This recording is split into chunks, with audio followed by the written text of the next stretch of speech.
कौन हूं मैं? तुम न ये शरीर हो, न इंद्रियां, न मन, न बुद्धि। तुम शुद्ध चेतना हो, वो चेतना जो सर्व साक्षी है।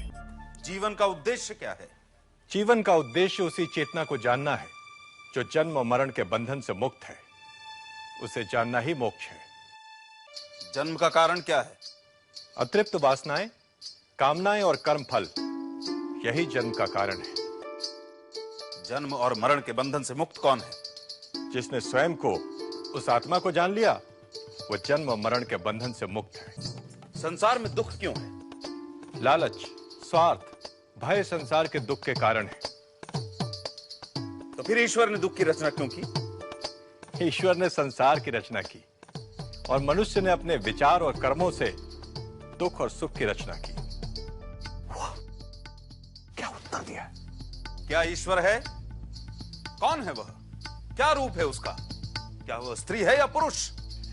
कारण के बिना कार्य नहीं। यह संसार उस कारण के अस्तित्व का प्रमाण है।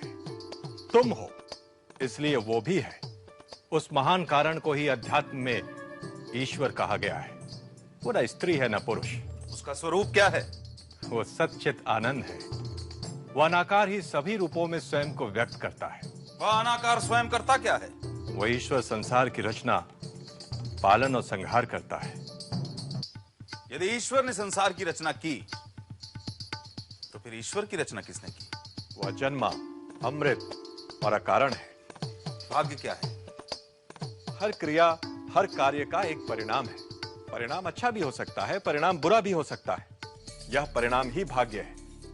आज का प्रयत्न कल का भाग्य है। सुख और शांति का रहस्य क्या है? सत्य, सदाचार, प्रेम और क्षमा सुख का कारण है। असत्य, अनाचार, घृणा और क्रोध का त्याग शांति का मार्ग है। चित्त पर नियंत्रण कैसे संभव है? इच्छाएं, कामनाएं चित्त में उद्वेग उत्पन्न करती है। इच्छाओं पर विजय चित्त पर विजय है। सूत्रधार, पर्दा गिरा दे। नहीं, युधिष्ठिर आज अनजाने में मनुष्य के मन पर पड़े हुए बहुत से पर्दे उठा रहा है। सच्चा प्रेम क्या है? स्वयं को सभी में देखना सच्चा प्रेम है। स्वयं को सर्वव्याप्त देखना सच्चा प्रेम है। स्वयं को सभी के साथ एक देखना सच्चा प्रेम है। तो फिर मनुष्य सभी से प्रेम क्यों नहीं करता? जो स्वयं को सभी में नहीं देख सकता, वह सभी से प्रेम नहीं कर सकता। तो आसक्ति क्या है? प्रेम में मांग, अपेक्षा, अधिकार, आसक्ति है। बुद्धिमान कौन है? जिसके पास विवेक है। नशा क्या है? आसक्ति। चोर कौन है? इंद्रियों के आकर्षण जो इंद्रियों को हर लेते हैं, चोर है। जागते हुए भी सोया कौन है? जो आत्मा को नहीं जानता, वो जागते हुए भी सोया है। कमल के पत्ते पर पड़े जल की तरह अस्थाई क्या है? यौवन, धन और जीवन। नर्क क्या है? इंद्रियों की दास्ता नर्क है। मुक्ति क्या है? अनासक्ति ही मुक्ति है। दुर्भाग्य का कारण क्या है? मद और अहंकार। सौभाग्य का कारण क्या है? सत्संग और सबके प्रति मैत्री भाव। सारे दुखों का नाश कौन कर सकता है? जो सब छोड़ने को तैयार हो। मृत्यु पर्यंत यातना कौन देता है? गुप्त रूप से किया गया अपराध। दिन रात किस बात का विचार करना चाहिए? सांसारिक सुखों की क्षण भंगुरता। संसार को कौन जीतता है? जिसमें सत्य और श्रद्धा है। भय से मुक्ति कैसे संभव है? वैराग्य से। मुक्त कौन है? जो अज्ञान से परे है। अज्ञान क्या है?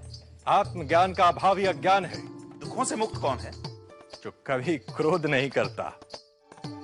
वह क्या है जो अस्तित्व में है भी और नहीं भी? माया। माया क्या है? नाम और रूपधारी नाशवान जगत। परम सत्य क्या है? ब्रह्म। प्रश्न कभी समाप्त नहीं होते, पर ये वे मूलभूत प्रश्न हैं जो हर विद्यार्थी को अपने आचार्य से करने चाहिए, क्योंकि प्रश्न ही उत्तर के द्वार खटखटाता है। प्रश्न ही उपलब्धि द्वार है।